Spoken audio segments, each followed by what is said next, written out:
Whether we're exploring the latest in trucking technology, talking about the trends that propel the industry forward, or uncovering stories about the dedicated individuals who keep the wheels of America turning, this is where the roar of the engines and pulse of progress come together. It's sublime, it's surreal, it's the Heavy Equipment Podcast with Mike and Joe. All right, honey, let's press so bad. Let tape roll. Just gonna go right into the pandemonium. We had a script; it's already over. But I like yeah, I like the script. it's the script. Welcome to the Heavy Equipment Podcast with Hot Mike Schweitzer over there on the hot mic, and I'm your host Joe Boris. And this is going to be a little bit interesting. If you followed along on Electrify Expo or Clean Tech Talk, then you might know who I am. But this is not going to be that. This is going to upset some sponsors. But the good news is we don't have any sponsors yet. Well, there's nobody really to upset then. There's nobody really upset. So what the hell? We're all right then. Well, Mike, this is really exciting because you and I have known each other a long time. We both come from a motorsport background, drag racing background.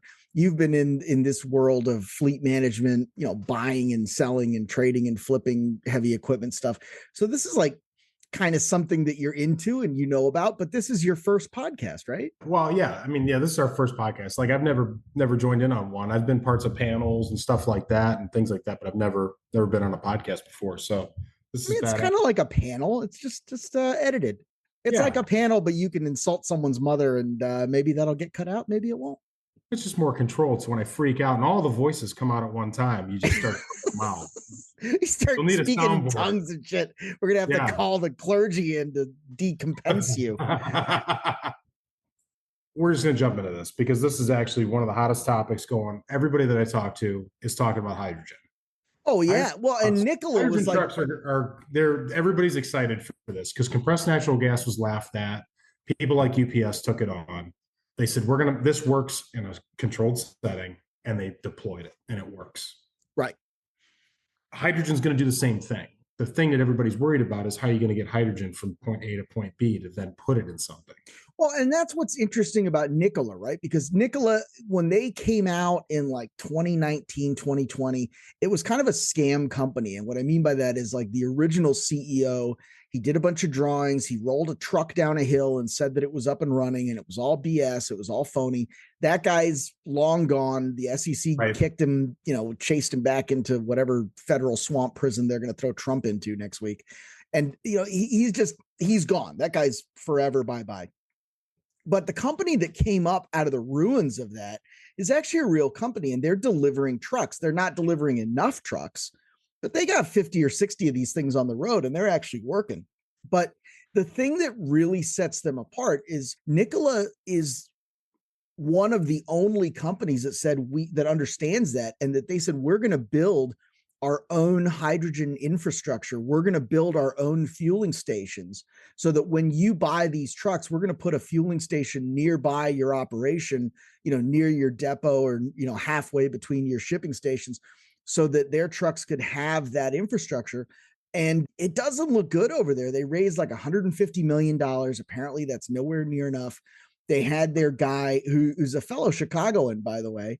He just was there last year. I met with him earlier this year in Long Beach, California. We hung out. He was real excited about, the Bosch fuel cell and all the funding and equipment that they were putting in place. And 2 days ago, dude, Kerry Mendez, he just up and resigns. And the stock is down like 22% since Monday. It's Wednesday as we record this. They're not, they don't seem to be having a good time over there. Well, no, and here's the problem with any kind of industry change like this, and this is, coming from somebody that's been around this stuff my entire career, everybody just wants it. It needs to be instant. Well, it's not going to be instant, okay? When Kenworth designed the first conventional truck and stuck it out there and they were using it in construction, it didn't work. This isn't going to work off the rip, and that's what everybody doesn't get. They need to be patient. Somebody like Nikola, these companies, they have to get something off the ground for somebody else to pick up with it, let the ball roll a little bit. It's going to fail and keep moving it forward. That's what they have to do. You're absolutely right. This is potentially a shambles, but somebody else to pick this up and keep moving with it because we need it. The infrastructure, the trucking industry, heavy equipment, we need to figure out hydrogen. Well, yeah, and it's being gonna carry the forced world. upon you. It's being forced Exactly. upon that industry, not only by the government, but also by the customers, right? Because The government. No, I mean, obviously the government is the problem, but think about it. If you're trying to bid out a job and you're 2 and 3 years out, if you're doing that today, you're doing that by buying fuel futures. You're buying contracts Right. on gas and diesel that you hope are going to be good, a year, 2, 3 years from now, but you don't know. And the volatility of oil prices and the price of gas and diesel is huge. And if we can find a way, whether that's electric or natural gas or hydrogen, to insulate against that volatility, that's going to take bidding on a lot of these jobs. That's going to make bidding them out a lot easier. Because like in your business, we don't have to talk about companies, but in your business, I don't think you have more than 1 or 2 points of margin in there. And if the price of oil shoots up uncontrollably or unpredictably, your margin's gone, right? Well, yeah. I mean, so anybody that's in construction today, I mean, our margins are tight. We're at the end of the line. We're the ones that are buying all the products. We're the ones that are moving everything. We have all the risk. Yeah, of course you do. Sorry, I'm too lolly. I was like, I like it when the microphone touches my face. So Marcy was trying to take it from me, so I had to. There she was. She keeps circling around. She's like, "Oh, see what's going on over here." I'm going to see what's going on. See what he's doing with that microphone. Well, and that's a problem, right? Because you can't have administrative staff coming in and stealing your podcast equipment. That's going to eat up all the margins, Michael. No, Myth Moth. She's running around here trying to take notes. That's the secretary now. But maybe if they had a better secretary for Carrie, he'd still be working over there at Nikola, and they wouldn't be in the bind that they are in. Well, that's very true. I mean, here's, like I said, we've got to get some of this stuff off the ground. Caterpillar and Komatsu and Deere, they've been working on hybrid technology for construction equipment. We're trying to figure out how to make that work for on-road trucks, where it's diesel electric, gas electric.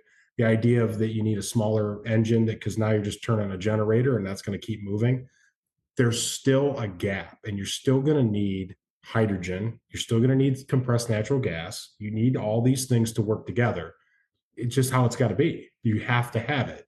Yeah. So I think what they're doing is awesome. The fact that, that he resigned, and that's, they've got a whole lot of stuff that they're working through, but somebody's going to have to pick this up, whether the stock's, plummeting or not, or maybe you let that stock crash and somebody else comes out with the next best thing. Well, the stock plummeting might not be a bad thing, right? Because the stock plummeting just means somebody else can come buy it up.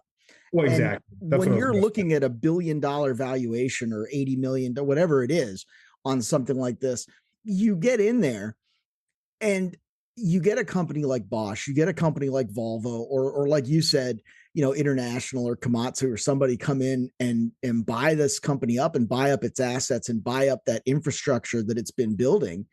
And now you've got something real. And if a competitor, if somebody out there really wants to shut this down and they're looking at the 50 hydrogen fueling stations that Nikola supposedly has going and going up in the next 12 months. Well, not only buy them up, but you can lock out everybody else. You can say, no, these hydrogen stations are only for PACCAR Kenworth, or that's all they're going to work for. Here's something that we really, something I think we're missing the boat on, and I've talked to a bunch of people in the industry about it, is it's diesel electric or gas electric or natural gas electric. Take an engine that's a third of the size of what you would need to run it mechanically, put a buffer between that and an electric motor, and run it. What John you're Deere has some of the biggest loaders on the planet, and so does Liebherr and other companies like that. 100%. And what you're talking about is really interesting. There's a company called Hyliion, and they're out of Austin. They're out of the north side of Austin, Cedar Park. And I was down there a couple of months ago, kind of an awkward visit. I'll talk to you about that a little bit. And that's exactly what they're doing. They're building a hybrid system where they have all they need. They figured out is 200 kilowatts sustained to replace the new 15-liter Cummins. Well, so they can get that out of a relatively small engine. Right. So they get that running and it builds up and powers up the batteries. And you can use that excess battery to run these big electric motors to get the load moving. But then at highway speed, 70, 75 miles an hour, you only need that 200 kilowatts of power, which is like 180 horsepower. And it's just revving that little generator, working that motor. And if you have a bigger generator, it's storing excess motor in the batteries. And then when you have your guys, stopped at the truck stop or whatever, or they're going to hotel for 34 hours, they can do that entire stint on the battery that's stored. So they're just using the electric motors and the batteries to get this thing, to get the load moving. And then once they're on the highway, they're using this tiny engine. It's so smart. We use diesel electric power forever. I mean, look at GE with some of the first diesel electric locomotives. That's People right. Like, oh, diesel. It's burning diesel instead of coal. Nobody understood how it really worked. It was just it was an engine in there that was turning this generator, and nobody realized half of it was a rolling electric plant. Right. Exactly. And there's totally a spot for that. I mean, at the end of the day, the biggest thing that we face in the industry is sustainability. And what sustains. That's honestly why everybody resorts back to the tried and true old ways, is because it needs to be sustainable. Well, yeah. Yeah. Absolutely. Sustainability is a very nice, but it's not like sustainability. I'm fucking lazy and I don't want to do anything new. Well, that's accurate, but it's not sustainability in terms of environmentalism. It's sustainability in terms of doing what we've been doing, what we know how to do. And, not to sound too much like a T. Boone Pickens commercial, but we got to keep America rolling. Well, yeah, at the end of the day, we have to keep moving. We have to keep moving materials, whatever those materials are. We've got to we got to got to move the dirt, yeah. Michael. Yeah, exactly. I mean, that's what it is. We have to move stuff. Like, we're going to have to produce. That's it. At the end of the day, when we're trying to move equipment from one site to another, I don't care what construction company you are. Some fucking twin rotor Chinook doesn't show up and just move it magically and it's free. It doesn't work that way. I mean, the Chinook can show up. Holy shit, we're going to come on down there, hook up the straps, boys. Let's get this thing on out there. Victor Roller, let's roll. I just picture Neil yelling, "Get to the chopper!" And then three guys turn around and they're like, "It's right there. It's just coming. It's coming to us. We ordered it." There they are on the heel. It's just that's not what happens. And then you're sitting there and you're like, "Oh Jesus, we're trying to come out there. Somebody grab that line." And no, don't drive away with it. And the Chinook gets pulled from the sky and crashes. No, you got a crane 40 feet in the air, and it's like, the wire didn't go through. Cut the cables. This thing's plummeting to the ground. Why are we doing this? We're professionals. We're like well-respected people in this industry. I think the more we talk, the less that's going to be true. That's very true. I think that that's okay though. We're okay with that. We're all right. Here's the other thing. You want to talk about something off the rails? We could do radioactive nuke power, rolling trucks, generate all the kilowatts we need. We'll have kilowatts to spare. You just show up and plug into somebody's house, be like, "Oh no, I'm not here to take power. I'm here to give it." I'm here to give like a rolling evangelicist, but only for lightning. A lightning gelicist. Hold on right there, people. I'm here to give you light. Bam! The truck doesn't even have its own lights. It's just glowing green, like the freaking Incredible Hulk with the gamma radiation coming off of it. Anyway, why does it say Turkey Point on the side of your truck? Oh, Jesus Christ. We'll put a Flying J up on 3 Mile Island. It'll be great. Well, look through this tube, and when the crickets explode, you're not going to live long. Like that's that. What's funny? Like all these like weird Eastern European human trafficking guys that are driving trucks these days. They're like driving all the car haulers, like Sergey and Oleg and those dudes. I don't even think they'd flinch if you told them there was a nuclear reactor in the truck. They'd just be like, "We survived Chernobyl. This is fine." Yeah, exactly. That's exactly what some hair-legged Ukrainian's going to put his leg up on the dash and just be like, "Eve." Yeah. Well, we got to be nice to the Ukrainians. They're going through some. We're nice, but they are. I'm just saying. You're suggesting that they need to apply some Burma shave to the nether regions. Exactly. And now, time for a Burma shave. Burma shave. The signs along the highway. When the guy's going along, he's like, "Oh yes, I need razors." Like I'm gonna play the Burma shave ad. I'm gonna edit it in. within this veil of toil and sin. Your head grows bald, but not your chin. You need Burma Shave. Why Burma Shave? Demonstration. Put other lathers on a blotter. Then circle with new Burma Shave. Minutes later, Burma Shave soaks rings around them all to give you a smooth, clean shave. Try new Burma Shave. And also try new Burma Blockade Spray Deodorant. What's the next thing you got? You got to talk about Case. You know, my very first construction job was working for a Case dealer. I didn't know that. I thought you went straight from the Dodge store straight to the excavating guys. No. So what my introduction to construction was working for a Case equipment dealer, and Case equipment, Case farm equipment, no different than John Deere. And I'm not taking anything away from the guy that invented the plow. You know, you'd have to walk 6 feet before kicking the sod off. But the point is that Case is always and will always be there for their customer. Yeah. And they're bought by Fiat, and then I don't know. We'd have to look and see who owns them now, like as a true holding company way up. I think it's Paris Hilton. It might be. It might be. She just walks out and she's like, "Oh, they're putting a mulch." Hey, so that's hot. do people still say that's hot? I don't talk to anybody, so I have no idea. No, we say that a lot at work. I bet you do. Guys. It's just sort of like dangerous. You say that she's hot. Oh yeah. That's hot. Mm-hmm. Yeah, they're calling the vendors going, send her back. I got some more batteries. You know, like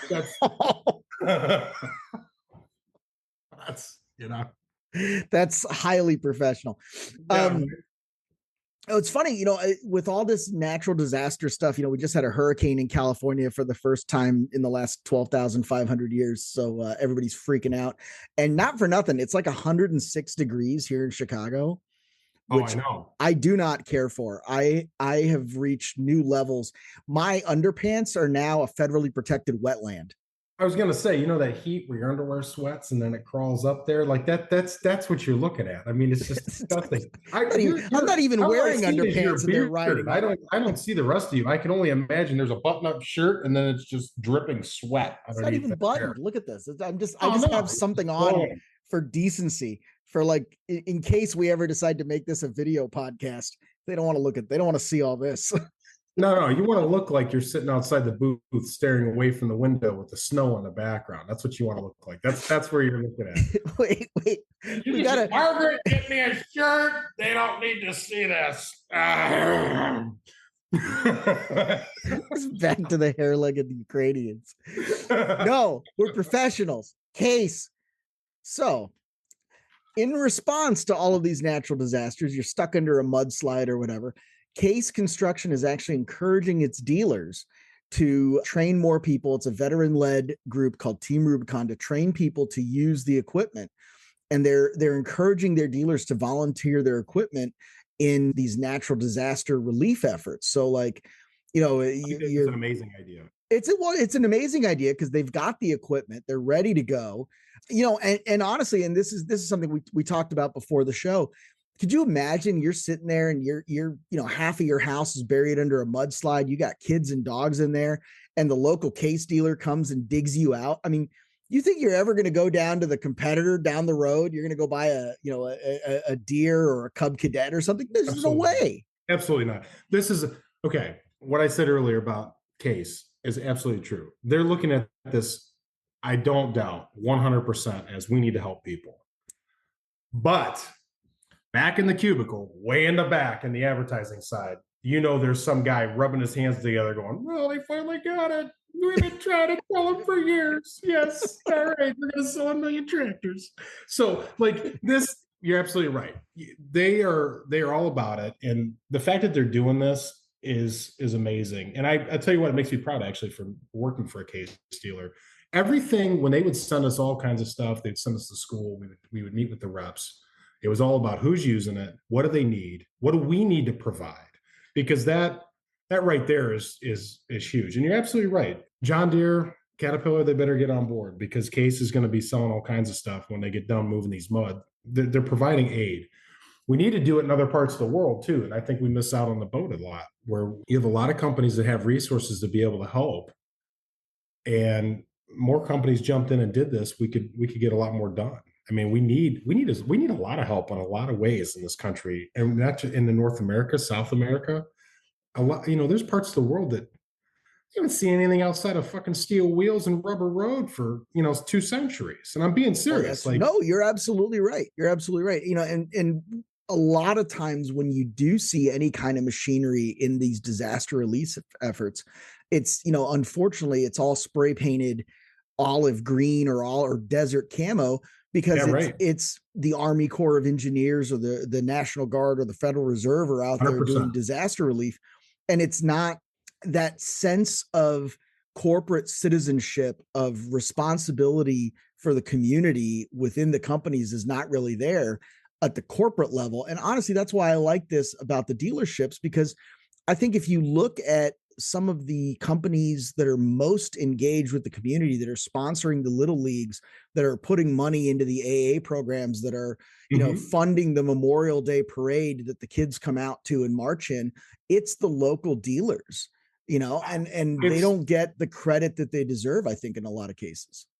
Never. And it's never, it's always the local dealers. So, when we would do now, shush. She's yelling at the thunderstorm. No, I thought she was protesting the positive speech about the dealers. I thought she was saying they should all just be delivery centers and we sell everything online, like on Amazon, and that's it. Okay, we're going to talk about that, because working for dealers, I work for a Case dealer, work for a John Deere dealer. I've intimately known through the dealings that we've had throughout the years, all the dealer groups. I've worked with many dealer groups. They are the ones, you're absolutely correct, they're the ones donating to all the little league teams, or the ones donating to autism awareness events. They are the ones everybody hits up. United Rentals and Sunbelt and all those guys, they don't go back to JLG. They don't go back to Case and Terex and all these guys and say, hey, I don't know, but we're like $1 million short on our donation budget. Well, those companies have gatekeepers. They have people set up to prevent you from getting money from them. And the local dealers, 9 times out of 10, they're at the Rotary Club. They're shaking hands or shaking babies down at the local bar. That's right. And when the Shriners need their carts worked on, where are they taking them to? They're taking them to the Case dealers. I would die to walk into a Case dealer and see like 8 of the little Shriner mobiles up on the lift. How could you imagine? Talking about, now the problem here, they got these Kohler motors. These Kohler motors have been throwing plugs all year, ever since they switched over to that Champion spark plug garbage. These things used to have Delco. Let me tell you, we took all that shit out. We simplified it. We got her down to a billet long block, boys. We got her 55 mile an hour out of that son of a bitch. We got 7-inch tires on it, so you don't get in the rain on that one. They're running 30 horsepower Briggs animal motors. Things are going 70 miles an hour. The one Shriner had a heart attack and died, but the thing's still going out of control, barreling through the kids. Mommy, what's happened to Grandpa? Then they don't have to haul them. They got all these car haulers that are hauling the Shriners cars to these parades, and the Kiwanis are out there with their batons, getting it all caught up in the wheels and everything. They don't need to do that. Now it's just, hey, honey, meet me down at the Moose Lodge later. I won't be able to drive. They take the thing on the highway and scream over from Chicago to Cleveland. How fast do you think the Shriners would give us a cart to see how quick we could get it going? I still got one of them nitrous running rotary motors, single rotor motors in the attic there that we could get on that thing. Shit, we put 7 rotors on that son of a bitch. We fucking blue flame nitromethane. I get sub 7-second pass out of that son, but it don't weigh 400 pounds. You can put 400 horsepower on it. We'll put a plow on the back and call it the Heavy Equipment Podcast official vehicle. Oh yeah, there we go. The official vehicle of the Heavy Equipment Podcast. What's a plow manufacturer's name? Give me one. What do we got here? You got to get Neil to drive it because of like McGilla Gorilla climbs down in that son of a bitch. That's amazing. So there actually is there. So there's Western Plows and Henke and all these universal truck equipment that I've actually heard of.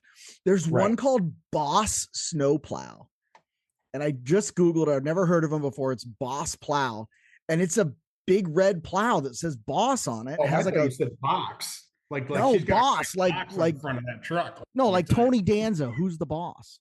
Yeah. But the O is like a turbo. The O is like a little turbo snail with like the fans in it. They must make snowblowers too.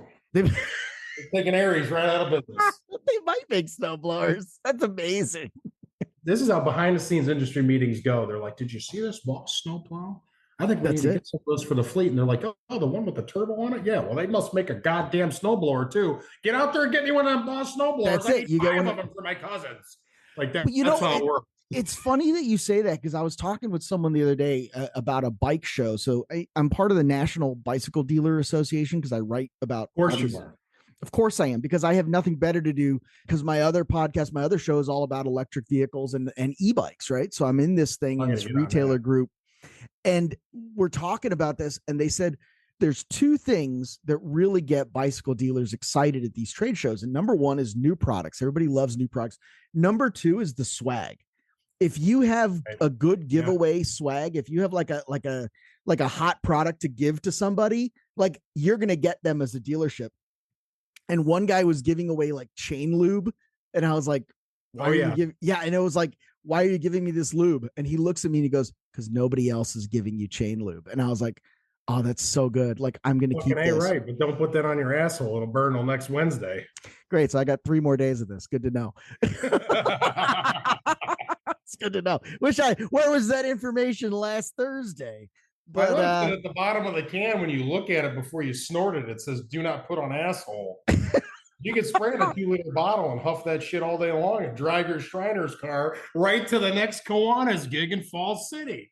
That's where we're going. Well, you don't even have to drive it yourself. Now these things drive themselves. This Pilot Kodiak thing in Georgia, Pilot just had an autonomous robotic truck stop come out. Truck stops need help. There is not enough people that are willing to work.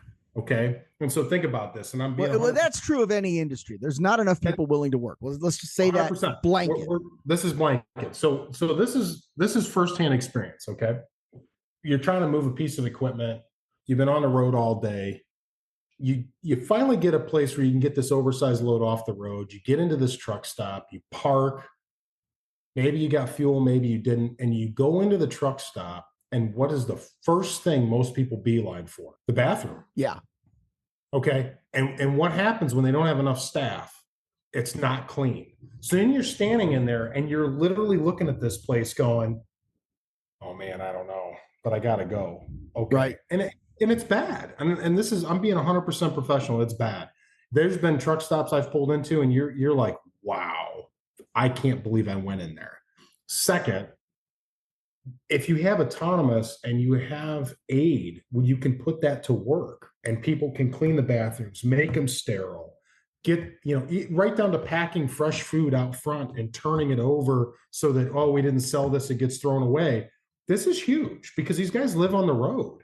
And if you want to go to any kind of statistics, what they're forced to eat because of what's available and the conditions forced to live within. So I love this idea. I think this is amazing. And Pilot's way ahead of the game on this. Yeah, they have always been a forward-looking company.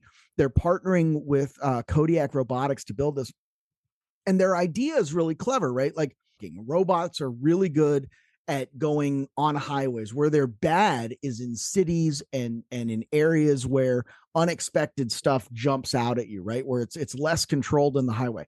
So this idea of having 2 pilot stations, let's say 100 miles or 500 miles apart on the highway, sending a robotic truck to just make that long haul drive in that semi-controlled highway environment. And then it pulls off, stops, and then you transfer over to a human driver that can handle the variables of a city for that last mile delivery or that last mile run into the, Amazon depot or Walmart depot or whatever it is. I actually think this is really smart. And as you said, it is. Yeah, as you said, to be able to kind of multiply the efforts of the people that are there to keep the place clean, keep the food healthy, and keep that going is critically important. And I think, I really love the idea. Maybe that's our next episode is life on the road, because, Margaret sees all these guys that are retired truckers that have the pension or they're on Medicare and they were driving for 30, 40 years. And the health problems that these guys have, they got skin cancer all up and down the left side of their body because they were hanging with the arm hanging out and they didn't know about it back then. They've got diabetes from all the soda and big gulps and everything they were drinking. They've got hip issues and knee issues because they were sitting the whole time and they didn't have the ergonomic chairs. I think this is really, really critical. And I'd be really interested in that. How do you guys deal with that? Because I know you've got a lot of drivers on staff that are on the road hours and hours every day. Well, here's the thing. So we got, like, for example, we got guys running to Arkansas and back to a project we're doing down there. And you're driving through a lot of like kind of rural, but there's not a lot out there. There's not a lot of good places to stay. No, there's truck stops. Well, yeah. And that's what I mean, man. Hotels are scarce. We don't put a lot of sleepers on our trucks because a lot of our stuff is not night to night. And to be honest, when you get done doing what we're doing, you don't want to sleep in a truck all scuzzed. You want to find a good place so you can go take a shower. 100%. It's so bad they have to pack their own lunches.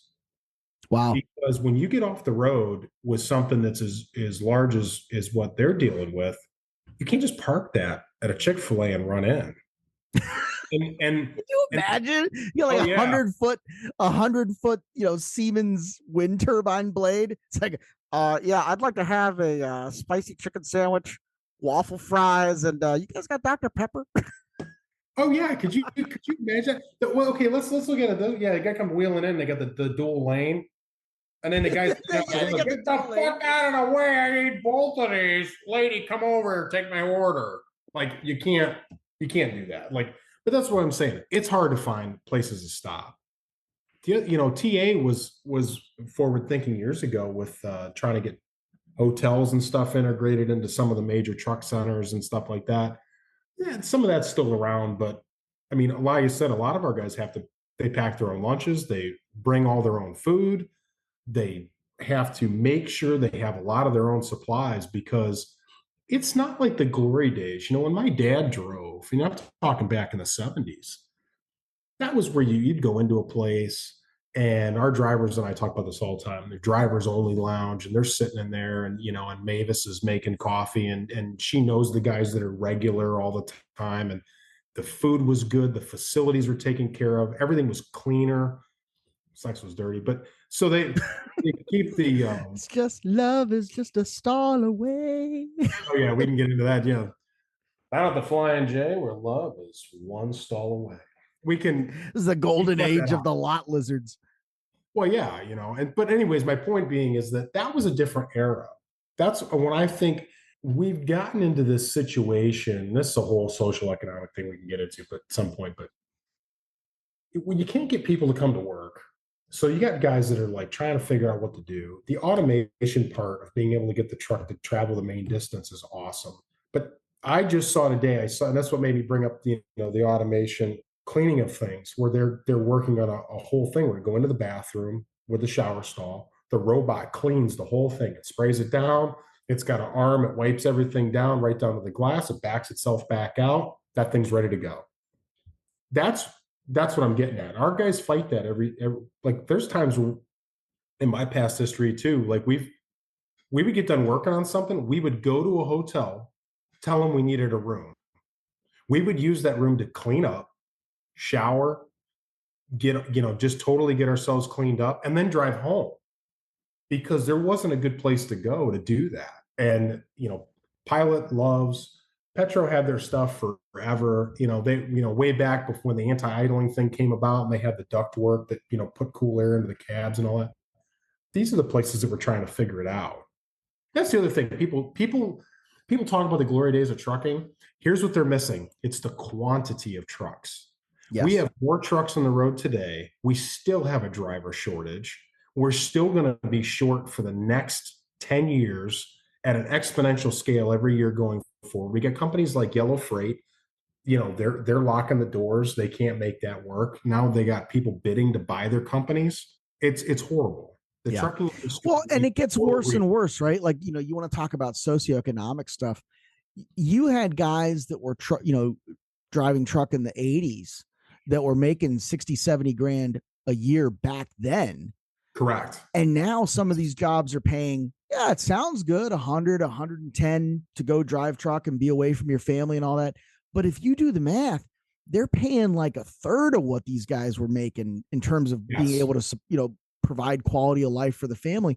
And how can you ask someone to be on the road like that and not only miss that time from their family, but take that hit to their physical health and take that hit to their body and the quality of life when there's no safety net. And I'm not here trying to suggest that it's the trucking company's jobs to provide that. I'm just saying that if you want people to be excited about the opportunities you present them and you want people to come to work, there has to be some kind of trade-off. There has to be some kind of balance between what they're being paid and what they're able to afford. And quite frankly, I don't put that on the trucking companies at all, because you've got companies like, and my favorite people to pick on is Walmart. Every time Walmart comes into a town, the main street dies. I mean, that happened all through the 90s and early 2000s, because they would come in, they would undercut everybody. They would put people in stores out of business. And then the only place you could go work was the Walmart for $7.25 an hour. And they're doing it to the trucking business. That's it. Yeah. Then they would consolidate the stores. So now they put a store in there, they devastated an area like a bunch of locusts. Then they say, okay, well, we can put in a Walmart super center and we're going to do that. And then that is going to sustain what 3 other Walmarts were doing. And we're going to move on to the next area. You're 100% right. They used to have really good benefits for their drivers. They used to have really good trucks on the road. I will pick on Walmart as well. My mom has worked for 40 something years at a small town grocery store. She grew up in the town that she's working at. It's a very rare thing. And when the Walmart was put in up the street, it devastated that store. Yeah. And what she saw firsthand, it beats your body up. Yes. There is no relief. Yes, the trucks are made more comfortable. But like you said, when the food sucks and you have nowhere to go, most of these guys are sitting there. They're still sitting behind the wheel. They're not driving. They're not lounging in some lounge somewhere. The most comfortable spot they can find is literally sitting in that driving seat that they just spent 12 hours in, leaning against the wheel, maybe eating something, maybe reading. It's horrible. And I think that's the next step. We'll get through that. Get the automation stuff going and get things to help, but we got to have places for people to go and relax. Right. And I think at the end of the day, we'll take this back to the beginning with Case and Nicola and all that. At the end of the day, you are doing this for people. You got the people who are buying the products that you're moving and shipping, the people that are making them, the people that are, operating them. And, who knew this was a humanitarian podcast? We'll be able to write all this off. Exactly. And I think if a lot of people actually spent time on the road, they would have a totally different opinion about automated trucks, automation of things. They're taking our jobs. The jobs are there. We're not taking anything from anybody. Right. We have to figure out how to get it done with no one, because the amount of people that want to come to work is dwindling. And there isn't anybody on any podcast, on any news channel that would fight that argument. That you cannot get people to work. And that's what all this is what we're talking about. Like you said, it's all a human element. You can get into everything else. You can talk about trucking. You can talk about electric, CNG. We are all doing it for one reason, because we need stuff and we need stuff taken to us. That's right. But we're doing it all for the people. And how we do it, and all that stuff, this is just constant improvement. And that's why I think, like I said earlier on, I think you got to have a combination of CNG, hydrogen, gas, electric, diesel, electric, hybrid, and then true diesel for these, areas of the country that you're driving through, where that's just not sustainable today. Yeah, exactly. And I think, I like what you were saying about the diesel electric hybrid stuff. I think that's going to be, I think that is a developmental step that we're skipping for some reason. I can't quite wrap my head around why. You'll see the new Peterbilt. They want to go to utopia. We can't. They want to go from here to utopia. But if you look at what Peterbilt's building, if you look at what some of these guys are putting on the road, it's really slick. We'll talk about that next time. We'll do a life on the road and why we should all have hybrids. So until then, we'll do the outro music. Tune in next week for more Heavy Equipment Podcast on Spotify, Apple Podcasts, Google, or wherever you find podcasts.